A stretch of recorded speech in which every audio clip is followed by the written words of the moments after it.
Well,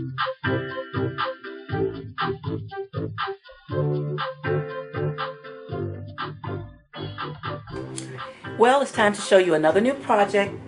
As many of you know, I love giving homemade gifts.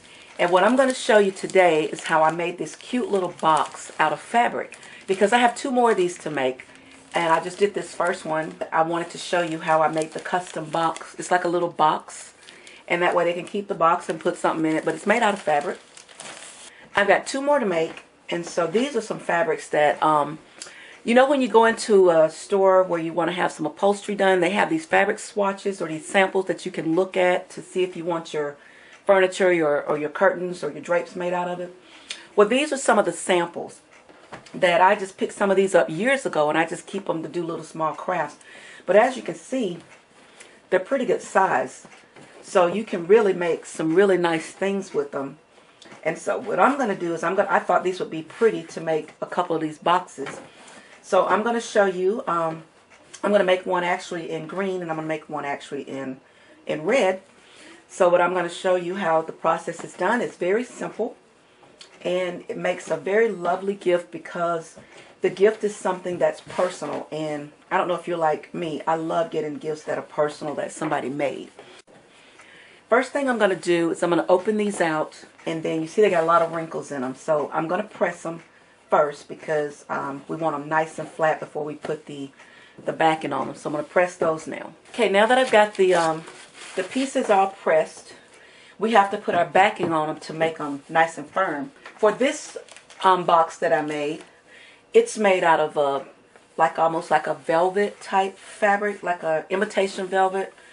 But it was pretty thick, but it has a back and it has two layers on it. And so you want the inside of the box to look the same as the outside. So we have to firm it up. And we're going to be cutting 5-inch squares, perfect squares. So what I like to do, and you're going to need 5 of them. You'll need 4 for the sides and 1 for the bottom. And so I'm going to lay this out and see where my marking would be.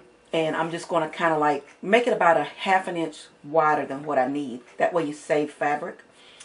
And like I said, I need 5 of them. So I'm just going to go 1, 2, 3, 4, and 5. So it looks like I'm going to be able to get all 5 of them off of that one section there. So I'm just going to go ahead and cut off this section first. I'm just going to grab my scissors where I've got, and if you notice, I'm cutting both pieces of fabric at the same time because I'm going to try to do them both together. I love doing multiples of things at one time, so it just saves a lot of time. So I'm going to go ahead and cut this so that I have enough fabric. And you can cut it larger if you like, but I'm just going to cut, and I like to fold this over to make sure I'm getting it about the same size all the way across, and then just continue to cut it.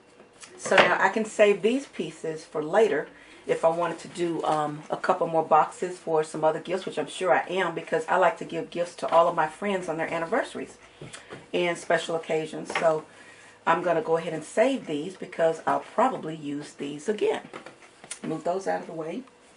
This is the Wonder Under side that we're going to put the Wonder Under on. But we're going to actually cut 2 of these because you want one for the outside of the box and you want one for the inside of the box. And if you want to be creative, you could take 2 fabrics and you could have the inside of the box green. You can have the inside of the box red. You can just get creative and do whatever you like. But definitely you'll need 2 of each. But you're only going to put the Wonder Under on one side. So let me kind of tell you what Wonder Under is. Wonder Under is a Pellon iron-on stabilizer, and also it's like a double-sided material that it's almost like a glue kind of. And what will happen is you'll take this and you'll iron it down on this one side, and then once you iron it down on the one side, you peel this paper off, and now you have the sticky side still there. It's not sticky, but the iron-on side is still there. Then you would take it and then you would put your other fabric on top of it and iron it down, and they become one fabric, and you can use this for like appliques and all. So what I'm going to do is cut a piece of this to be the width of this, and then we're going to iron it in place. I have my 2 pieces cut out for the green box and the red box, but you only need 1 piece of Wonder Under. Got my pieces cut, and you're just going to iron them on the wrong side of of your box, either whichever way you want it to be, the inside or the outside. You'll iron it only on one piece of your fabric. I have the Wonder Under ironed in place, and what you want to do now with the Wonder Under is you're just going to peel off the paper.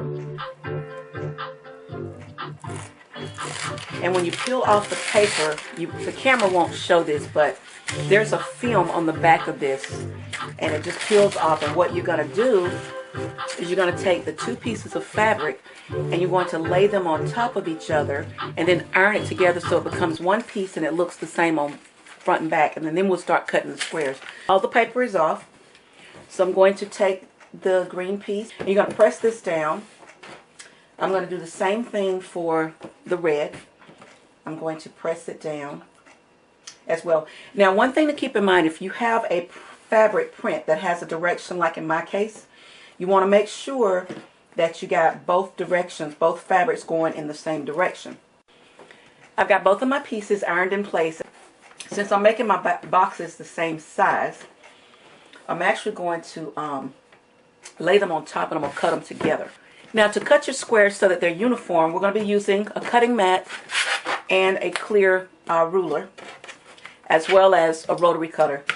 What I want to do first of all is I want to square up this side over here, and then I'm going to apply some pressure here, and then I'm going to cut my squares. And so I'm cutting them both at the same time. So now I'm going to rotate it back, because now I want to cut in the opposite direction, because now I'm going to cut 5-inch strips. So I'm going to line my ruler up for the 5-inch mark to the edge that I just cut, and I'm going to simply, and mine is pretty thick, so I have to kind of rock it. But if it wasn't this thick, it was. I'll show you if you cut one thickness how nice it is to cut, and how the ruler just rolls right over it. So this is one layer, and you see the ruler just, the cutting wheel just rides right over it, and it cuts it in half. So I'm going to go ahead and cut all my pieces 5 inches this way, and then we'll go back and finish them up. Got my 5 pieces cut. There they are, the 5 for the red, and I've got the 5 for the green. So now what we're going to do is you're going to turn them the other way, and I like to, you got to square up one end and then cut 5 inches off the other. Okay, all the squares have been cut to 5 inches. So what you want to do now is make sure you line them back up so that the print is going in the same direction. You want to lay them out in the direction that you're going to make your box. So you want to line them up just like this. Now when you lay these out, to make sure the direction is going right, just remember that this is the outside of the box. So this is the bottom of the box right here. These are the bottom corners. So you want to make sure that your print direction is going that way, so they won't be all lined up together. That one will go that way, that one will go that way, and this way. So when the box comes up like this, then your flower is going in the right direction. Okay, I'm going to work with the green. On this box, I did a decorative stitch, a decorative thread using a gold metallic. On this one, I'm going to just use a thread that matches the background print. I have my machine threaded, so I'm going to leave my box here so you can see my direction on how I start to sew it. And what I'm going to do, you're either going to sew horizontally or vertically first. So it doesn't matter. So I'm going to sew vertically first. So what you're going to do is you're going to take your 2 pieces and you're going to butt them up together. You're going to zigzag across to keep them together. So you're just going to simply hold it together. And I always like to put my foot down, put my needle down, and then put the foot down, and then just zigzag, and make sure you back stitch, because the zigzag will come undone. And we're just going to zigzag these pieces together. And I'm using the widest zigzag stitch that I have, and you want to do the zigzag because that way it'll fold easily. So we're going to go ahead and connect them all together. Well, I've got our pieces sewn together, and I want you to see what we were talking about. This was the outside of the box. This is my inside. So you see how it's coming together? When you put your sides up, then you'll have your box. It's going to be nice and neat. So I've done the green one as well as the red one. So the next step we're going to do, you're going to do the same thing with the sides, but they're going to be tricky. So what you're going to do is you're going to hold it together. Slap my machine over here. You're going to hold it together, which is kind of tricky, like I said. Is make sure when you're sewing them under the machine that you get them lined up exact, because they'll look funny if they don't. And then you're just going to zigzag all the way down, and when you get to the center point here, you're going to flip in, and you're going to be sewing on the inside till you get to that point. So here's the finished one on that one side. You see how we zigzagged that corner together, and how now you've got the one box. So now one side to, this is the one side of the box. So you're going to do the same thing all the way around for all 4 of your corners. I've got the red one done, and see, it's not quite a box yet because there's some other things that we got to do first. But in doing the green one, I wanted to show you a trick that I use to keep these together, because it can be very difficult to, once you get them on the machine.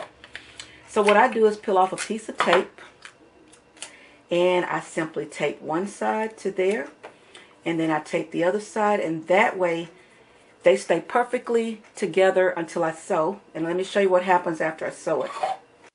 And after I sew it, I just peel the tape back and just pull it off. Same thing on the other side. Just peel it back and pull it off. Because see, the needle will turn your tape into a perforated piece of tape, so it just peels right off. So I'm going to go ahead and finish the other 3 pieces, and then we'll finish this up. I'm done with both of my boxes now, so what we need to do is we need to make them look more like a box. Before we do that, you notice my box, it's kind of short compared to that one. So let me show you what I did. I turned down, you can do a double turn if you like, or a triple turn. But what I'm going to do is I'm going to just turn down once. I turn down about 1.25 inches, because that makes my box about that big. And that way it gives it a nice finished edge at the top and makes it thicker. So we're just going to go to the machine. And I already have a marking on my sewing machine to tell me where that is. So I'm just going to turn it in, and I'm just going to stitch it, do a top stitch all the way around to give it that 1.5 inch mark. So just stitch that all the way around. Well, I've hemmed the top portion of the basket, and as you can see the little hem there, and I did a zigzag just like I did on the outside, and then I went around and pressed the edge so the edge would be nice and crisp. And now what we're going to do is we're going to make our box look more like a box instead of a bowl. To do that, we're going to do a top stitch on these corners, and we're going to top stitch each corner all the way around as well as the bottom. And that way, and the reason we did that is so that you don't have all the bulk in there when you do your top stitching. I want you to see the green one. See how crisp and squared off it's beginning to look now? But our bottom still looks kind of rounded and folded, puffed. So what we're going to do is you're just going to sew it from this side, and you'll be able to sew it all the way around in one stop. See how nice and square the boxes are now? They stand up. Now what I'm also going to do, because I want to finish off the edge, I'm just going to do a simple top stitch around the top portion as well. So now I did the top stitching along the upper edge of the box, and now our boxes are complete. And the good thing about these is you can make them as thick as you want, as thin as you want. If you want the box to be a little more firm, you just put more layers of the Wonder Under. You can put like several layers of that to make it really thick. You can also spray a fabric stiffener on the fabric after you've done. You can take the box, take it outside, and you can spray it with a fabric stiffener and then let it air dry. And these things will be hard as rocks. So mine are ready to be stuffed and to be given for gifts. Got my gifts all packaged. I'm going to take my basket and put it inside of my bag. So now our gift bags are done, and I hope that you try this project with the leftover fabrics that you have. This very simple, easy box that you can make and stuff with gifts and give them to your friend. Hope you try this. Happy sewing!